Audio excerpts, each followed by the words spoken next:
अस्सलाम वालेकुम जी बच्चे, कैसे हैं आप लोग जी। आज का हमारा लेक्चर है जी types of operating system based on number of users, types of operating system based on processing. ठीक है, यानी यूज़र के लिहाज से यूज़र कितनी टाइप्स हैं और प्रोसेसिंग के लिहाज से कितने टाइप्स हैं, तो ये हम आज पढ़ेंगे। पहले नंबर पे हम यूज़र देखते हैं जी। यूज़र में हम दो टाइप्स पढ़ेंगे। ठीक है, एक होता है single user operating system, single user operating system. ठीक है जी, और एक हमारे पास होता है मल्टी यूज़र ऑपरेटिंग सिस्टम।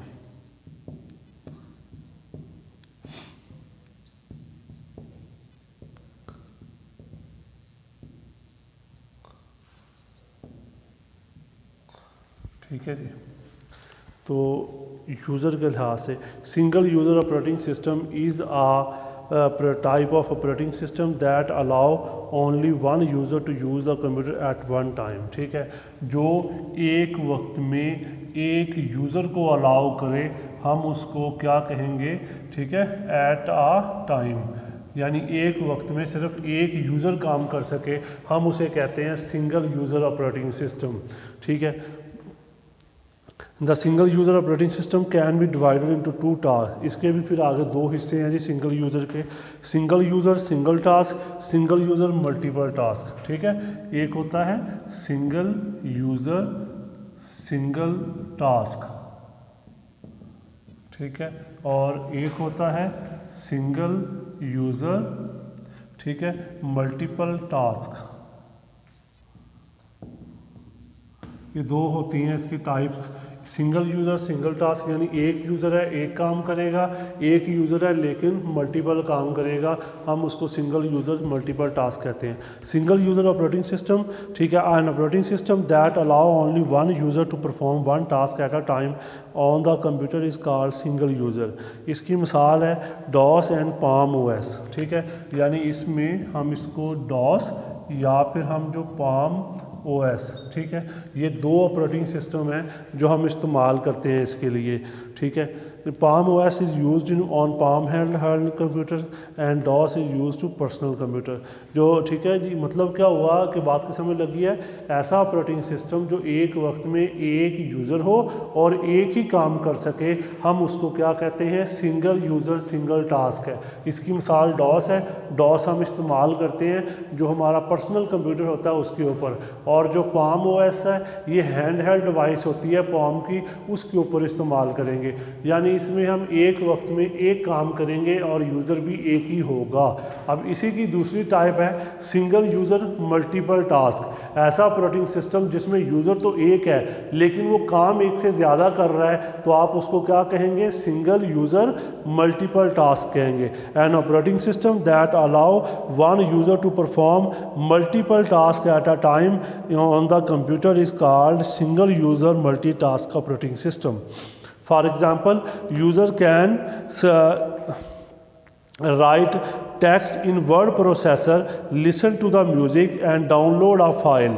यानी मतलब क्या हुआ कि वो एक वक्त में, ठीक है, म्यूज़िक भी सुन रहा है, ठीक है, साथ में वो डाउनलोड भी कर रहा है और साथ में वो, ठीक है, वर्ड प्रोसेसिंग में लिख भी रहा है। यानी तीन काम, यूज़र एक है तीन काम कर रहा है, इसको कहते हैं सिंगल यूज़र मल्टीपल टास्क कहते हैं, मल्टीटास्किंग। ठीक है, this type of operating system is used on most personal computer. ये आपको कहाँ मिलेगा जी? पर्सनल कंप्यूटर यानी पीसीज पे आपको मिलेगा ये वाला operating system. Microsoft Windows and Mac OS, इसकी एग्जांपल क्या होगी? माइक्रोसॉफ्ट विंडो होगी और इसके अलावा Mac OS, Macintosh operating system होगी इसकी मिसाल। ठीक है, यानी हम इसको विंडो में यूज़ करेंगे और मैक ओएस में इस्तेमाल करेंगे। इसके बाद आता है जी मल्टी यूज़र ऑपरेटिंग सिस्टम। ठीक है, यानी ये दूसरी टाइप। ठीक है, पहली टाइप ये थी, ठीक है, दूसरी ये थी, पहली टाइप में फिर आगे ये दो टाइप्स थी। ठीक है, अब मल्टी यूज़र ऑपरेटिंग सिस्टम से क्या मुराद है? An operating system that allow multiple user to use the same computer at a time is called multi. अब एक ही कंप्यूटर को एक से ज़्यादा लोग एक वक्त में इस्तेमाल कर रहे हैं, वो कहलाएगा multi user operating system. It allow multiple user to use computer resources at the same time. It manage the task of all the user efficiently. It also make sure that the task of one user does not affect the task of other user.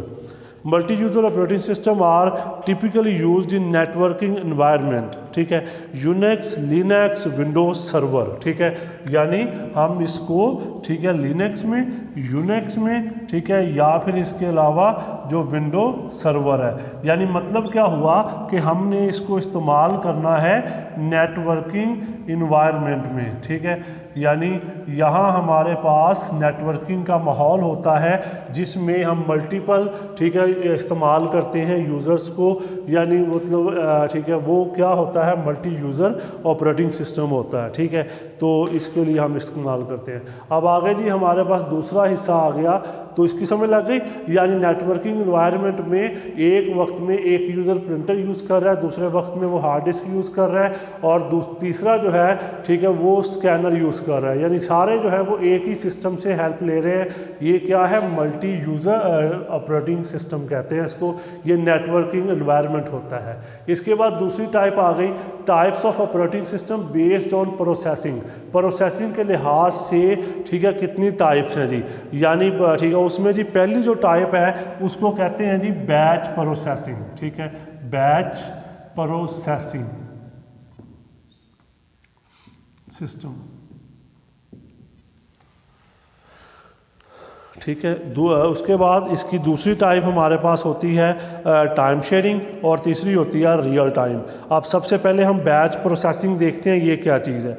Batch system execute a series of similar job without user interaction, ठीक है, ये क्या करता है, series of job को, ठीक है, क्या करता है, एग्जीक्यूट करता है एट अ टाइम, एक वक्त में, ठीक है, तो हम उसको, ठीक है, बैच कह देते हैं, बैच प्रोसेसिंग।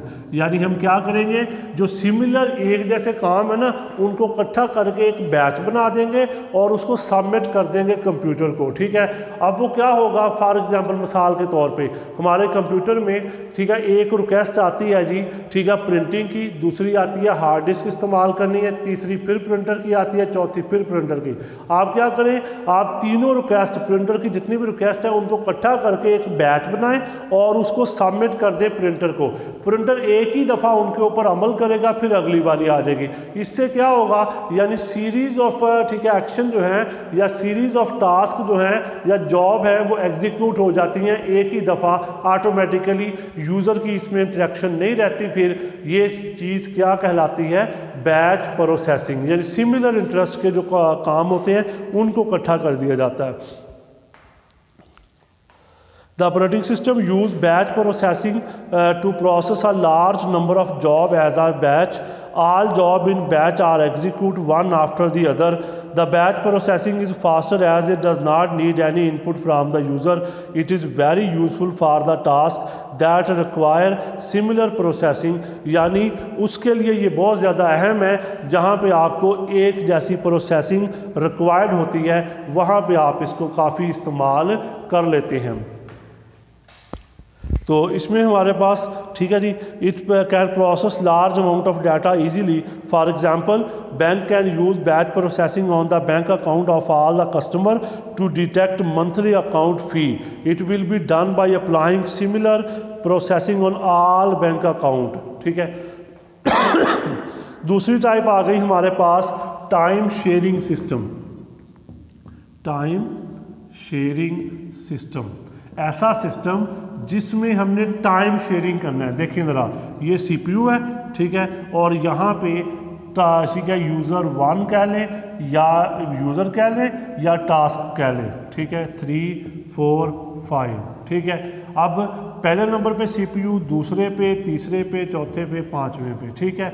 अब क्या होगा, हमने इसमें टाइम को डिवाइड कर लिया, 10 सेकंड इसे दे दिए, ठीक है, 20 इसे दे दिए, ठीक है, 30 इसे, ऐसे सो ऑन। टाइम को हमने शेयर कर लिया। इसमें होता है टाइम स्लाइस, एक कंसेप्ट होता है, हम उसको कहते हैं टाइम स्लाइस, ठीक है। टाइम स्लाइस से मुराद वो टाइम जो प्रोसेस सीपीयू की अटेंशन हासिल करता है, हम उसे टाइम स्लाइस का नाम देते हैं। ये जो टाइम शेयरिंग है ये इस पे डिपेंड करता है। ये टाइम हम देंगे प्रोसेस को या यूज़र को, वो अपना काम उसमें पूरा कर लेता है तो ठीक है, नहीं तो उससे सीपीयू लेके उसके बाद आने वाले को दे देंगे। अगर वो भी अपने टाइम पीरियड में काम नहीं करता, उससे अगले को दे देंगे। जो जो अपना काम कंप्लीट करता जाएगा उसको निकाल देंगे, बाकी जो है वो वेटिंग में आते जाएंगे। दोबारा फिर साइकिल चलेगा और उनको दोबारा फिर टाइम दिया जाएगा। ये वाला सिस्टम जो है इसको हम टाइम शेयरिंग सिस्टम कहते हैं। Time sharing system execute multiple processes at the same time by sharing CPU time among them. It allocates a certain time period to each process. A process is executed for the allocated time period. The control is transferred to the next process when the time is over. जब time ख़त्म हो जाता है अगले की बारी आ जाती है। The process wait for the next time period. If it is not finished, all processes are executed in a cycle. The switching of control is so quick that each user think that computer is only performing this job. Time sharing system allow multiple user to share the computer at the same time. ठीक है, तो इसको हम networking environment में इस्तेमाल करते हैं। आगे जी आता है हमारे पास तीसरे नंबर पे रियल टाइम प्रोसेसिंग। ठीक है, इसमें हमारे पास रियल टाइम, हमने टाइम को कंसीडर करना है। ठीक है, यानी हमने एक टाइम दे दिया, उसमें अपना काम पूरा किया जाएगा। अगर हम काम पूरा नहीं करते हमारा सिस्टम जो है वो क्रैश हो जाएगा। यानी हम इसमें गारंटी होती है, इसमें दो टाइप्स होती हैं, एक होता है सॉफ्ट रियल टाइम, एक होता है hard real time. Soft real time में हम ये करते हैं कि थोड़ा सा लेस रिस्ट्रिक्टिव है, लेकिन हार्ड में मुकम्मल तौर पर पाबंदी होती है, जितना टाइम दिया गया उसी में काम करना है, उससे ज़्यादा नहीं टाइम लेना। ठीक है, real time processing execute a job within a specified time period. It complete the given task and respond very quickly. The real-time operating system are designed for very complex tasks.